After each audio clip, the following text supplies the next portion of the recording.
Hello, good morning, brothers and sisters.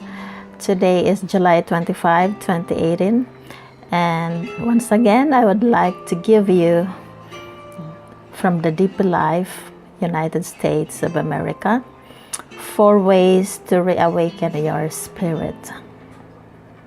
From the Deep Life team, it says, do you ever feel that your faith traditions are dissipating or altogether falling by the wayside? Do you sometimes wonder if you've lost sight of God or find that the modern lifestyle and technology have made a life of faith harder to practice? If you're looking for a way to come alive again spiritually, try these 4 practices today. First, take control. Being the subject in our faith is the core component to revitalizing our relationship with God. Deciding how, when, and where to build the relationship is highly personal, and it requires a commitment to personal growth. It is, after all, our spiritual life we're dealing with. Number 2, prayer and meditation. Prayer and meditation are valuable spiritual activities, but we don't often talk about them in common conversation. I wouldn't normally ask a coworker or a classmate how their prayers went last night or about their morning meditation. At first, I even had a hard time convincing myself that prayer is more than just saying words and chants to myself.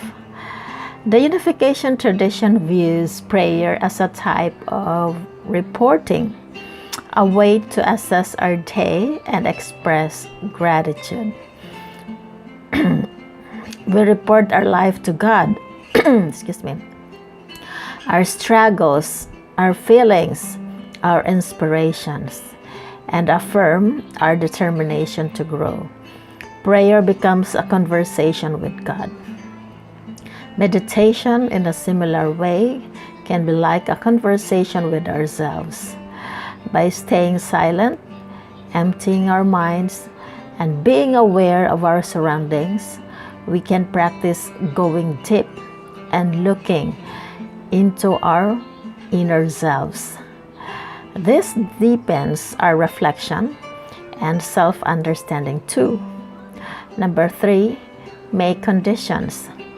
We all make conditions every day when we determine to eat healthy, exercise, or be on time. These are repeated actions that help our outer life stay in good condition. But what about our spiritual life? Our spiritual life is what helps us connect with God and affects how we view our act in the situations we face. Making good internal conditions can help us understand ourselves on a deeper level. I like to think of it as training the mind and spirit. We can make conditions based on the aspect of our spirituality we want to work on. For example, if you want to condition yourself to be more positive, then take 5 minutes to write down any positive things that you experience during the day. There are many ways to start up a condition, and being creative about it makes it fun. Number 4, challenge limitations. There are a number of factors, some more subtle than others, that limit our spirituality. Why pray when you can plug into social media during your train ride? Why go through an awkward interaction with a stranger about God when you can just mind your own business and your own comfort? These are actually the times when we can challenge those limitations. Passing up these opportunities to revitalize our spirit is like missing a chance to hang out with God. While going through struggle, to overcome challenges is a part of our spiritual growth process.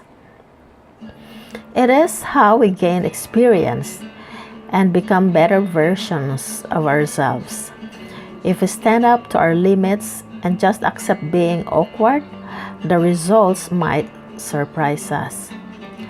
We can reignite our spiritual lives in many different ways, but it's up to us to own up to the opportunity or not. The more we ignore our life of faith, the weaker it gets. So, before we even get there, let's start exercising our spirits and reconnect with our inner self. Okay, so that is all for today, brothers and sisters. And thank you very much for watching. And see you again tomorrow. God bless you all.